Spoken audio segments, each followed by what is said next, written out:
بسم اللہ الرحمن الرحیم۔ آپ دیکھ رہے ہیں چینل دی پوائنٹ میں وحید عزیز آپ سے مخاطب۔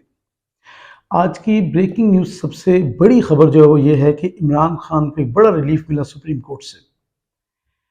عمران خان کا 8 روزہ ریمانڈ کل منظور ہوا تھا احتساب عدالت سے۔ آج سپریم کورٹ آف پاکستان میں عمران خان کی درخواست تھی، وہ درخواست یہ تھی کہ جو گرفتاری ہوئی غیر قانونی ہے، اور سپریم کورٹ کے معزز جج صاحبان نے جو بینچ تھا 3 ججز پر مشتمل تھا، انہوں نے فیصلہ دیا، اور فیصلہ یہ دیا کہ وہ جو گرفتاری ہے وہ غیر قانونی ہے، اور عمران خان کو رہا کرنے کا حکم دیا۔ لیکن سیکیورٹی کو دیکھتے ہوئے عمران خان کو پولیس لائن ہی میں گیسٹ ہاؤس میں ٹھہرنے کو کہا۔ ان کے ساتھ 10 لوگ کوئی بھی رہ سکتے تھے، اور یہ بھی کہا کہ ان کے وکلا سے نہیں ملنے دیا جائے۔ یعنی عمران خان کو مکمل طور پر آج ریلیف مل گیا، اور پھر یہ پابند کیا کہ صبح 11 بجے انہیں ہائی کورٹ میں پیش ہونا ہوگا۔ عدالت عالیہ کے فیصلہ بہت اچھا اس لحاظ سے تھا کہ جو کچھ ملک میں پچھلے 48 گھنٹوں میں ہوا وہ اتنا خوفناک اور خطرناک تھا کہ لگ رہا تھا ہم اللہ نہ کرے کسی اور سمت جا رہے ہیں۔ اللہ ملک پاکستان کو قائم رکھے، لیکن جو فیصلہ ساز تھے، جو فیصلہ کرنے والے تھے، انہوں نے ہر چیز کو سوچے سمجھے بغیر فیصلہ کیا، عوام کے جذبات کو بھڑکایا۔ عمران خان کی ریلی دکھانے کی یا خطاب دکھانے کی پابندی تھی، مگر عمران خان کی گرفتاری باقاعدہ ٹی وی پر دکھائی گئی۔ یہ سازش کہاں تیار ہوئی، کیوں تیار ہوئی، باقاعدہ اس پر تحقیق ہونی چاہیے۔ ملک میں جو ہجانی کیفیت رہی، جو پریشانی کا عالم رہا، یہ بلا شبہ اس گرفتاری کے طریقہ کار پر تھا۔ جس طرح شیشے کو توڑا گیا، جس طرح دروازے کو توڑا گیا، جیسے کسی ٹیررسٹ کو گرفتار کیا جاتا ہے، اس طرح عمران خان کو گرفتار کیا اور بد تہذیبی اور تضحیک آمیز سلوک کیا گیا۔ اس چیز نے عمران خان کے جو فالوورز تھے، ان کے جو جذبات تھے، انہیں بھڑکا دیا، اور اس جذبات کو مزید حکومتی بیانات نے اور بھڑکا دیا۔ حکومت کا کردار ہمیشہ بڑے بھائی جیسا ہونا چاہیے، بات کو سنبھالنے والا ہونا چاہیے، نہ کہ اس پر اور تیل گرا دے کہ بھڑکتی ہوئی آگ مزید بھڑک اٹھے۔ اس کے شعلوں سے سب کچھ جل جاتا ہے، اور شاید حکومت ایسا ہی کرنا چاہتی تھی۔ حکومت کے کچھ نئے وزراء ہیں جن کے شوق پورے نہیں ہوتے، وہ پریس کانفرنس کرتے ہیں تو کیے چلے جاتے ہیں، جیسے وہ تارڑ صاحب ہے، کیا منہ میں آ رہا ہے کیا نہیں آ رہا ہے، بولتے چلے جاتے ہیں جذبات میں، غصے میں، ایکسپریشن ایسے ہوتے ہیں، امپریشن ایسے ہوتے ہیں جیسے کہ کہیں جنگ ہو رہی ہے تو وہ کہیں پہ کمانڈر ہو گئے ہیں، اور انہوں نے جو ہے فوج کو حکم دینا ہے کہ فلاں جگہ پر جو ہے تم نے فلاں مورچے سنبھال کر فلاں فوج کو شکست دے دینی ہے۔ اس طرح کے لب و لہجے کو، رویے کو تبدیل کرنا ہوگا، لیکن یہ تبدیل نہیں ہو سکتی، اس لیے کہ نان الیکٹڈ لوگ ہیں۔ یہ وہ لوگ ہیں جو اپنے والدین کے یا اپنے بڑوں کے سر پہ سیاست میں آگے، اور پھر انہیں انہی کی خدمات کے بدلے میں جو ہے وہ وزارتیں دے دی گئیں، اور جو خدمات ہیں وہ بھی سب کو پتہ ہے کیسی ہیں۔ اس پہ موقع نہیں کہ تفصیل میں جایا جائے، پھر کبھی اس پہ کوئی پروگرام کر لیا جائے گا۔ دوسری بات اگر ہم کریں تو حکومت نے ججز کے فیصلہ آنے سے پہلے ہی ایک ایسی خاتون اپنے پاس رکھی ہوئی ہے، وہ بھی نان الیکٹڈ خاتون ہے۔ میں پھر کہہ رہا ہوں کہ جو نان الیکٹڈ پرسنز ہوتے ہیں پبلک میں کبھی گئے نہیں ہوتے، اور ان کو کرسیوں بٹھا دیا جاتا ہے، یہ منہ بہت سنوارتے ہیں، پھر منہ سنوار کے یہ کمال کے جھوٹ بولتے ہیں، اور بدتمیزی کرتے ہیں، بد تہذیبی کرتے ہیں، تضحیک آمیز لفظ بولتے ہیں، اور سمجھتے ہیں کہ ان کی کامیابی ہے، اس لیے کہ عوامی رابطہ ہے کوئی نہیں۔ آپ کو گھر بیٹھے بٹھائے وزارت اطلاعات پہ بٹھا دیا گیا، آپ نے براہ راست ججز کو دھمکیاں دے دی۔ یہ کون سا طریقہ ہے؟ اس لیے کہ آپ عمران خان کو کہتے ہو گینگسٹر ہے، یہ جو آپ دھمکیاں دے رہی تھی یہ کیا تھا؟ دھمکیاں کون دیتے؟ ایسے تو گلی محلے میں جو لوگ اپنی وہ بدماشی جماتے ہیں وہ بھی ایسے کام نہیں کرتے۔ رانا ثناء اللہ تو خیر الحمدللہ تھے ہی اس حکومت کے پاس، اب مزید بھی کچھ ایلیمنٹس اس طرح کے پیدا ہو گئے ہیں کہ جو حکومت نہیں کرنا چاہتے، دوسرے کو ڈرانا چاہتے، دھمکانا چاہتے ہیں۔ میں سمجھانا چاہتا ہوں وزراء کو، ہمیشہ وزیر نہیں رہنا آپ نے، بلکہ چند دنوں کی بات ہے۔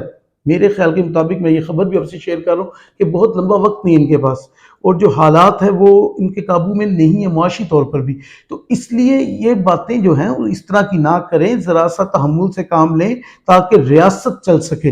ریاست کو جاہلانہ انداز میں نہ چلائیں، ریاست کو ریاست کے انداز میں چلائیں تو یہ بہتر ہوگا۔ لیکن حکومت مسلسل ہٹ درمی پر اتری ہوئی ہے اور تصادم کرنا چاہتی ہے۔ حکومت کی خواہش ہے کہ تصادم ہو جائے، حکومت کی خواہش ہے کہ لڑائی جھگڑا ہو، حکومت کی خواہش ہے کہ بدامنی ہو، حکومت کی خواہش ہے کہ قتل و غارت ہو، حکومت کی خواہش ہے کہ خون بہے، حکومت کی خواہش ہے کہ ادھر سے جلسے جلوس اس طرح کے ہوں، جو ایسے جلسے جلوس جو ٹکراؤ والے ہوں، جو عجیب سی صورتحال پیدا رہے تاکہ الیکشن نہ ہو۔ اس ساری بات کا مدعا کیا ہے کہ الیکشن نہ ہو۔ ہم الیکشن نہیں چاہتے، ہم الیکشن لڑیں، کیوں نہیں لڑنا چاہتے؟ ہم ہار جائیں گے، اور کوئی وجہ نہیں۔ آج سارے ملک میں آرمی آ گئی. ویسے ہمارے پاس سیکیورٹی نہیں تھی الیکشن کے لیے، ہمارے پاس سیکیورٹی فورسز نہیں تھی. میرا خیال ہے معزز جج صاحب کو یہ سوال کرنا چاہیے تھا حکومت سے، کم از کم اٹارنی جنرل سے پوچھنا چاہیے تھا. اتنے گمبھیر حالات تھے، یہ اب کیسے سیکیورٹی ساری آ گئی؟ پھر جب ساری سیکیورٹی آ گئی تو الیکشن ہی کروا دیتے کم از کم، تاکہ ایک مسئلہ تو حل ہوتا ہے. جو مستقل ایک کیفیت بنی ہوئی ہے یہ ختم ہوتی، اور حل اس کا الیکشن ہی ہے. جیسے مرضی حکومت جتنا مرضی بھاگ نہیں سکتے، ریالٹی کو جھٹلا نہیں سکتے. اس طرح حکومت کی ہٹ درمی اور تصادم والی کیفیت قائم، اور حکومت چاہتی نہیں کہ صلح صفائی ہو، امن و امان کی صورتحال ہو. حالانکہ جج صاحب نے بہت اچھا حل نکالا. انہوں نے کسی کو نہ ہی آپ کہہ لیں کہ شکست کی طرف لے کر گئے، نہ کسی کو جیت کی طرف، بلکہ ایک قانون میں رہتے ہوئے، آئین میں رہتے ہوئے ایک راستہ نکال دیا تاکہ امن و امان قائم ہو سکے. اور عمران خان سے یہ بھی کہا کہ وہ ایک پاپولر لیڈر ہیں، مقبول لیڈر ہیں، انہیں چاہیے کہ اپنے لوگوں کو کہیں پر امن رہیں.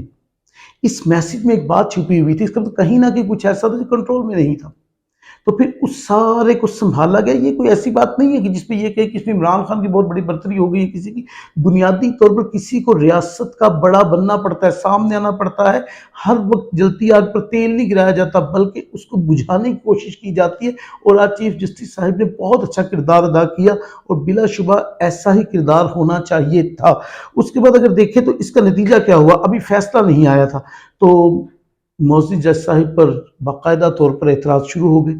پھر دھمکیاں دینا شروع کر دی، ان کے گھر جلانے تک کی بات کی. میں یہ بات دہرانا نہیں چاہتا تھا، لیکن چونکہ مجھے وضاحت کرنا تھی تو گھر جلانے تک کی بات کی گئی.